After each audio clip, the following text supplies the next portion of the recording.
इस वीडियो पर हम बात करने वाले हैं मैरीगोल्ड फार्मिंग यानी गेंदे की संपूर्ण A to Z संपूर्ण जानकारी इस वीडियो पर आपको मिलने वाली है। जैसे उन्नत किस्में, जलवायु, मौसम और टेम्परेचर के साथ साथ अनुकूल समय कौन सा है, प्लांट टू प्लांट डिस्टेंस कितना रखना है, और साथ ही हम बात करेंगे खेत की तैयारी और किस प्रकार की मिट्टी पर अनुकूल है मैरीगोल्ड फार्मिंग। साथ ही हम बात करेंगे बेसल डोज, ड्रिप और मल्चिंग कैसे इंस्टॉल की जाती है। साथ ही मैरीगोल्ड की जो फार्मिंग है, प्लांट पर कितने प्रकार के कीट आते हैं, कब आते हैं, माइट्स, कीट्स, फंगस की रोकथाम, और साथ ही हम बात करेंगे स्प्रे शेड्यूल, बढ़वार और पोषक तत्वों की पूर्ति के लिए महत्वपूर्ण आवश्यक अनिवार्य खाद का शेड्यूल, और साथ ही हम बात करेंगे प्रति एकड़ की दर से कितना उत्पादन होता है, और यदि आप मैरीगोल्ड गेंदे की खेती कर रहे हैं तो कौन सी सावधानी रखनी चाहिए। हम आपको यकीन के साथ इस वीडियो पर कह सकते हैं कि इस वीडियो को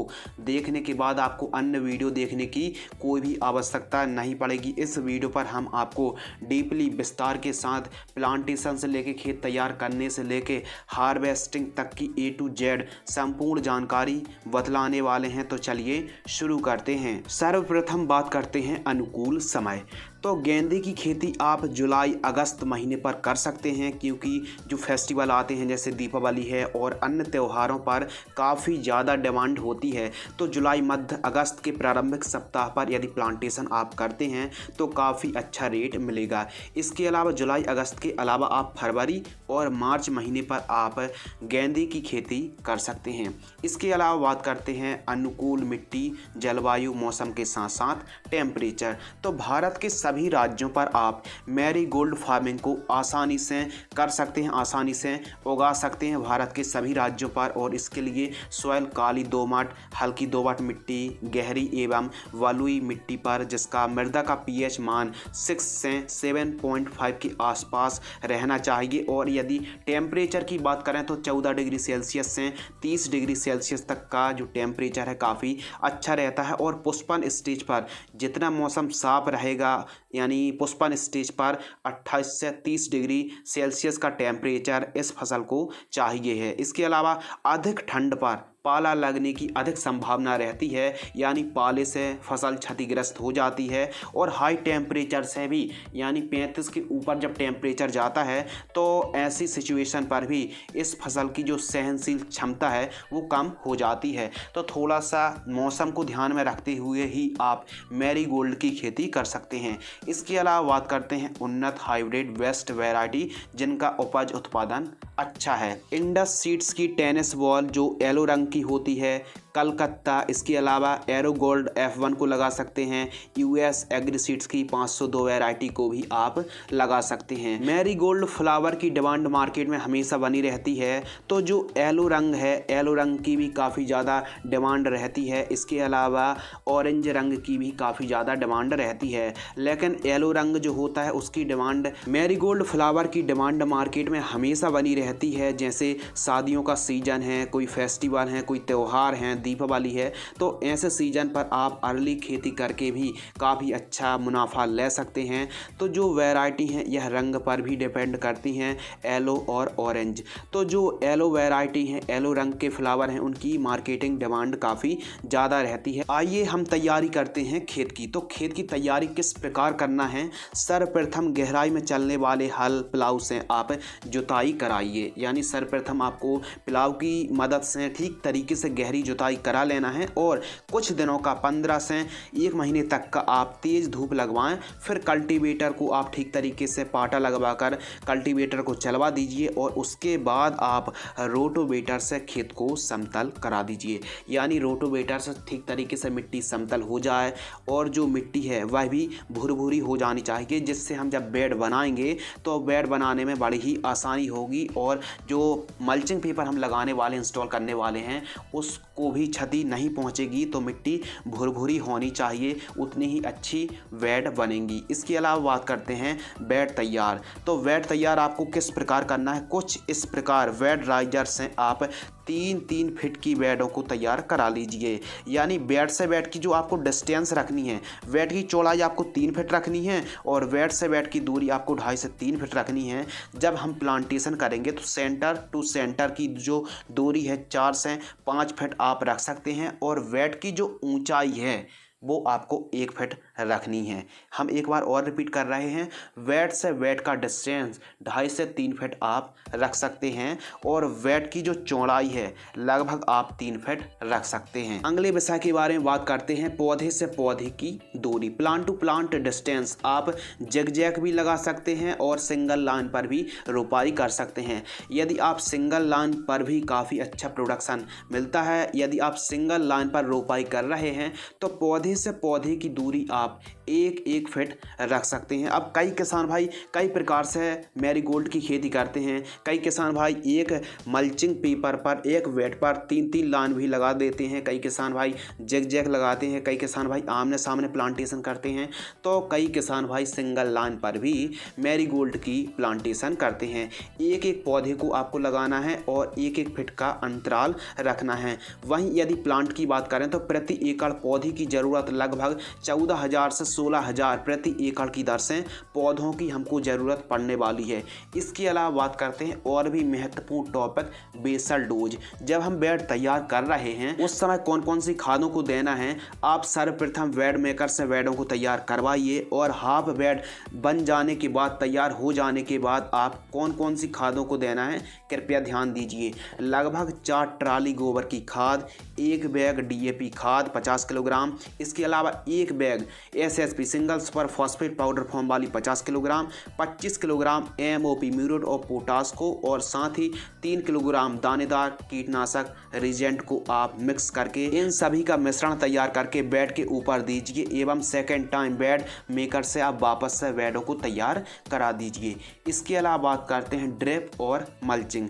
तो आप 16 mm इनलाइन ड्रिप एरीगेशन लगा सकते हैं। इसके अलावा मल्चिंग पेपर की बात करें तो मैरीगोल्ड की जो फसल है इसके लिए काफ़ी अच्छा मल्चिंग पेपर हमको लगाना पड़ेगा। 25 माइक्रोन का मल्चिंग पेपर गेंदे की फसल के लिए उपयुक्त है। इसके अलावा बात करते हैं नर्सरी तैयार। तो नर्सरी तैयार आप कई विधियों से कर सकते हैं, साधारण तरीके से भी कर सकते हैं। इसके अलावा प्रो ट्रे पर भी आप कर सकते हैं। प्रो ट्रे पर किस प्रकार आपको नर्सरी तैयार करनी है, तो प्रो ट्रे पर आप नारियल की खाद को भरकर 1-1 बीजों की बुआई कर दीजिए और सुबह शाम आवश्यकता अनुसार सिंचाई करते रहें। यदि नर्सरी पर कोई प्रॉब्लम्स आ रही है तो आप इमिडाक्लोप्रिड और साथ ही ईसाबियोन का स्प्रे आप ले सकते हैं। इसके अलावा यदि कोई फंगस आ रहे हैं तो जो कार्बेंडाजिम प्लस मैंकोजेब युक्त फंगिसाइड आती है, आपको 1 लीटर पानी में 1 ग्राम की दर से स्प्रे ले सकते हैं। इसके अलावा जैसे 3 से 4 इंच की नर्सरी हो जाए तो हमको प्लांटेशन कर देना चाहिए। अब क्या ड्रेंचिंग करने की आवश्यकता है गेंदे की फसल पर, तो हमारे हिसाब से आप ड्रेंचिंग मत करें, सीधा साधा एक ही काम आप कर दीजिए कि जैसे ही आपने पौध रोपाई कर दी, दूसरे दिन आप trichoderma, liquid trichoderma 500 ml drip में छोड़ दीजिए 1 एकड़ की दर से। इसके अलावा रोपाई के 5 दिनों बाद आप एक काम कर सकते हैं कि ड्रिप में ह्यूमिक एसिड 500 ग्राम और NPK घुलनशील खाद 19-19-19 500 ग्राम, इन दोनों को ड्रिप में छोड़ दीजिए। आपकी जो फसल है वह रूट जोन तेज़ी से पकड़ लेंगे मिट्टी को और ठीक तरीके से चाल पकड़ेगी और बढ़वार होगी। इसके अलावा आपको कोई भी ड्रेंचिंग करने की हमारे हिसाब से तो आवश्यकता नहीं है। मिट्टी की जांच आप ज़रूर करा लीजिए क्योंकि उसी के हिसाब से हमको फर्टिगेशन शेड्यूल चलाना पड़ता है। मैरीगोल्ड क्रॉप में स्प्रे शेड्यूल, तो जो स्प्रे है इसके बारे में भी हम समझेंगे। सबसे पहले समझते हैं कि कौन कौन से कीट आते हैं। इंसेक्ट पेस्ट मैनेजमेंट, तो हमारी मैरीगोल्ड क्रॉप में एफिड, जैसिड और सबसे ज़्यादा रेड माइट्स लाल मकड़ी के साथ साथ थ्रिप्स, हरा मच्छर, सफ़ेद मक्खी, इल्ली, कटरपिलर, लीफ हॉपर्स के साथ साथ यदि फंगस की बात करें तो बैक्टीरियल विलाइट, झुलसा, spot, collar rot, fusarium wilt के साथ साथ बैक्टीरिया विल्ट और पाउडरी मिल्ड्यू जैसे और भी कई प्रकार प्रकार के फंगसों का प्रकोप हमारी मैरीगोल्ड क्रॉप पर देखने के लिए मिलता है और साथ ही फ्लावरिंग के लिए कौन बेस्ट है, बढ़वार के लिए कौन बेस्ट पीजीआर है, कौन वायु स्टिमुलेंट है जो हमारी फसलों पर काफ़ी अच्छा रिजल्ट देगा। तो स्प्रे शेड्यूल के बारे में बात करने वाले हैं और जो हम आपको स्प्रे शेड्यूल बताने वाले हैं यह 15-15 दिनों के अंतराल यानी 15-15 दिनों का गैप है और जो हम स्प्रे बताएंगे 15 लीटर पानी की दर से बताएंगे, यानी जो 15 लीटर का पंप आता है उसके हिसाब से ही हम डोज बताने वाले हैं। यदि आपने इस वीडियो को अभी तक लाइक नहीं किया है तो वीडियो को यदि आप लाइक करेंगे तो इसी प्रकार की उम्मीद आप लगा सकते हैं कि और भी अन्य फसलों की जानकारी समय समय पर आपको प्राप्त होती रहेगी। तो वीडियो को लाइक और चैनल को सब्सक्राइब जरूर कर दीजिए ताकि हम नई नई वीडियो बनाने के लिए मोटिवेट होते रहें। जैसे ही हमारी मैरीगोल्ड की क्रॉप 15वें दिन की होती है प्लांटेशन से तो 15 लीटर पानी में M45 40 ग्राम और इमिडाक्लोप्रिड 17.8% EC इंसेक्टिसाइड 6 ml इन दोनों को मिक्स करके 15 लीटर पानी में स्टिकर मिक्स करके स्प्रे कर सकते हैं। और यदि जैसे मौसम बारिश का बना हुआ है तो आप स्टिकर मिलाकर ही स्प्रे करें।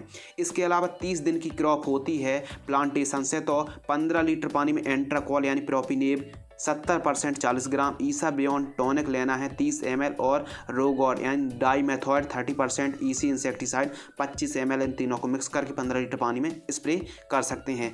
जब हमारी फसल लगभग 45 दिन की हो जाती है तो 15 लीटर पानी में कॉपर ऑक्सीक्लोराइड 40 ग्राम, UPL कंपनी की लांसर गोल्ड यानी इमिडाक्लोप्रिड और एसिफेट का जो कॉम्बिनेशन है 40 ग्राम लेना है, 15 लीटर पानी में मिक्स करके स्प्रे आप कर सकते हैं। जब हमारी मैरीगोल्ड की क्रॉप लगभग प्लांटेशन से 60 दिन की होती है तो 15 लीटर पानी में एवासीन मकड़ी नाशक 15 ml, Regent SC sucking pest की रोकथाम करने के लिए 20 ml, आइसा एग्रो की CF-टोन 10L टॉनिक लेना है 20 ml, इन तीनों को मिक्स करके स्प्रे कर दीजिए। जब हमारी क्रॉप 75 दिन की होती है प्लांटेशन से तो 15 लीटर पानी में मोमेंटो एनर्जी 25 ml, लेनो इंसेक्टिसाइड 40 ml, रोको फंगिसाइड 40 ग्राम, इन तीनों को मिक्स करके 15 लीटर पानी में स्टिकर मिलाकर स्प्रे कर दीजिए। जब हमारी गेंदे की फसल लगभग 90 दिन की हो जाती है तो 15 लीटर पानी में कॉन्फिडोर 10 ml लेना है और साथ ही 19 50 ग्राम लेना है और ह्यूमिक एसिड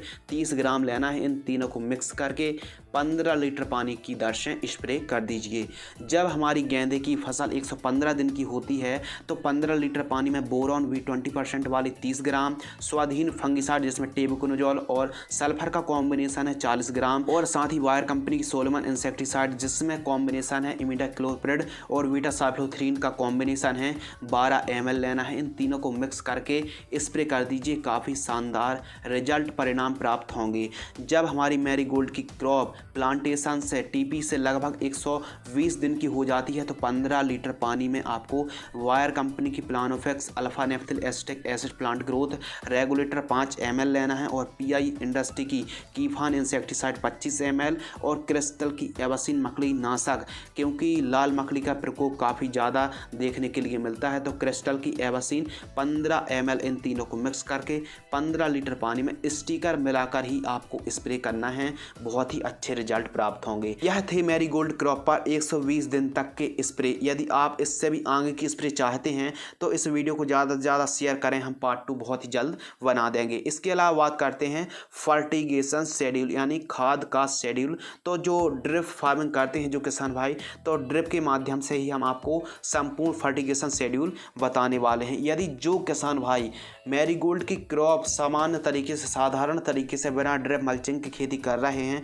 तो वह किस प्रकार खाद का शेड्यूल चलाएं, इसकी जानकारी आपको कुछ दिनों बाद एक नई वीडियो के माध्यम से फर्टिगेशन शेड्यूल साधारण खेती के तौर पर आपको जानकारी उपलब्ध होगी। लेकिन यदि आप इस वीडियो को ज़्यादा से ज़्यादा शेयर करेंगे तो ही नेक्स्ट वीडियो आ पाएगी मैरीगोल्ड फार्मिंग पर। तो चलिए शुरू करते हैं। और जैसे ही 10 दिन की हमारी फसल होती है मैरीगोल्ड की क्रॉप ट्रांसप्लांट से तो हमको कौन सी खाद ड्रिप में चलाना है, हमको 19 2 किलोग्राम प्रति एकड़ की दर से चला सकते हैं और जो जानकारी है प्रति एकड़ की दर से प्राप्त होगी। जब मैरीगोल्ड क्रॉप 15 दिन की होती है तो 17 44 0 2 किलोग्राम प्रति एकड़ की दर से दे सकते हैं। मैरीगोल्ड की क्रॉप जब 20 दिन की होती है टीपी से तो 19 2 किलोग्राम ह्यूमिक एसिड 500 ग्राम प्रति एकड़ की दर से ड्रिप में छोड़ सकते हैं। इसके अलावा 25 दिन की जब क्रॉप होती है तो 126102 किलोग्राम रोको फंगिसाइड जिसमें थायोफेनेट मिथाइल है, कॉलर रोड और डंपिंग ऑफ जैसी समस्या नहीं आएगी, 500 ग्राम की दर से इन दोनों को आप ड्रिप से छोड़ सकते हैं। इसके अलावा जब मैरीगोल्ड की क्रॉप 30 दिन की हो जाती है तो 05234 3 किलोग्राम और क्लोरपाइरिफॉस जो एक कीटनाशक है इसको आप ड्रिप में छोड़ सकते हैं 500 ml, यानी 05234 3 किलोग्राम क्लोरपाइरिफॉस 500 ml की दर से आप प्रति एकड़ की दर से छोड़ सकते हैं।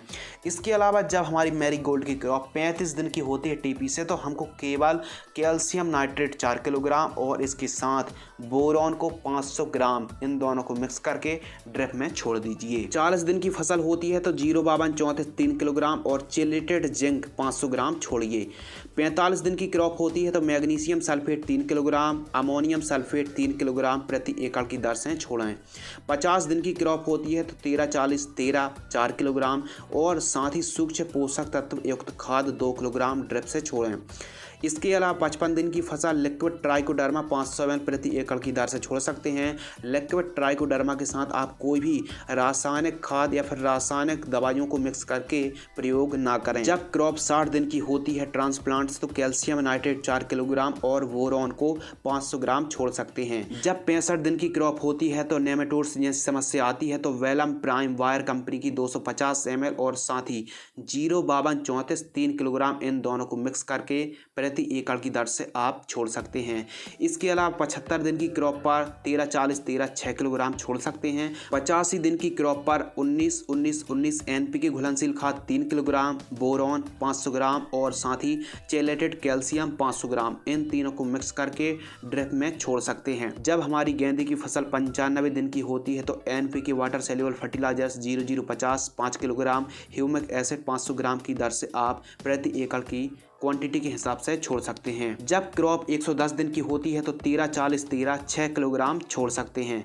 120 दिन की क्रॉप होने पर magnesium sulphate 4 kilogram, ammonium sulphate 4 kilogram की दर से छोड़ सकते हैं। ये थे 120 दिन तक के फर्टिगेशन शेड्यूल। यदि आप स्प्रे और फर्टिगेशन शेड्यूल 120 दिन से अधिक का चाहते हैं तो ज़्यादा से ज़्यादा यदि इस टॉपिक पर कमेंट आएंगे पार्ट 2 के लिए तो हम ज़रूर एक नई वीडियो आप तक पहुँचा देंगे। बात करते हैं उत्पादन प्रोडक्शन के बारे में तो जो मैरीगोल्ड का जो प्रोडक्शन है ओवरऑल 12 से 17 टन प्रति हेक्टेयर की दर से उत्पादन देखने के लिए मिलता है। और यदि आप ठीक तरीके से यदि उपजाऊ मिट्टी है तो यह जो उत्पादन है वह बढ़ भी सकता है। यदि मार्केटिंग रेट की बात करें तो आप यदि जो हमने टाइमिंग बताया है, यदि आप मैरीगोल्ड क्रॉप की अर्ली फार्मिंग करते हैं क्योंकि यह सीजन पर भी काफ़ी ज़्यादा डिपेंड करता है, अर्ली फार्मिंग करते हैं या फिर जैसे शादियों का सीजन है, कोई फेस्टिवल त्यौहार है, दीपावली है, नवरात्रि है तो इस समय काफ़ी ज़्यादा डिमांड रहती है। तो थोड़ा सा आपको मार्केटिंग का स्टडी करना होगा, थोड़ा सा टाइमिंग का विशेष ध्यान रख के ही आपको इस प्रकार की खेती करनी होगी तो आपको काफ़ी अच्छा रेट मिल जाएगा। 30 रुपये, 40 रुपये, 45 रुपये, 50 रुपये केजी तक का बड़े ही आसानी से रेट मिल जाता है। और जिस हिसाब से यदि आप प्रति एकड़ की दर से खेती करते हैं, जिस हिसाब से हमने बताया ड्रिप मल्चिंग पर यदि आप खेती करते हैं तो लगभग सभी लागत को काट कर भी आप बड़े ही आसानी से 1.5 से 2 लाख बड़े ही आसानी से 1 एकड़ पर अर्न कर सकते हैं। थोड़ा सा रेट पर डिपेंड करती है क्योंकि जो मार्केटिंग रेट है वह थोड़ा सा कलर पर भी ज़्यादा डिपेंड करता है। येलो रंग की जो फार्मिंग होती है, येलो रंग के जो फ्लावर हैं उनकी डिमांड मार्केट में हमेशा बनी रहती है। कॉलीफ्लावर की मार्केटिंग थोड़ा सा कलर पर भी डिपेंड करती है क्योंकि जो येलो कलर के फ्लावर हैं उनकी मार्केटिंग डिमांड थोड़ा सा अपेक्षाकृत ऑरेंज की अपेक्षाकृत ज़्यादा रहती है येलो फ्लावर की डिमांड। तो अपने हिसाब से मार्केटिंग को समझकर तो किसान मित्रों आज की इस वीडियो पर हमने कॉलीफ्लावर की A to Z जानकारी आप तक हमने पहुंचाई। यदि वीडियो पसंद आती है तो वीडियो को लाइक और अधिक जानकारी के लिए आप हमारी वेबसाइट advanceagriculture.in पर भी विजिट कर सकते हैं। तो इसी प्रकार कृषि कार्य से जुड़ी जानकारी प्राप्त करने के लिए आप इस YouTube चैनल के साथ जुड़े रहिए। तो मैं आपका दोस्त शिव कुमार, मिलते हैं कुछ इसी प्रकार कृषि कार्य से जुड़ी नई जानकारी के साथ। तब तक के लिए धन्यवाद, नमस्कार, जय जवान जय किसान।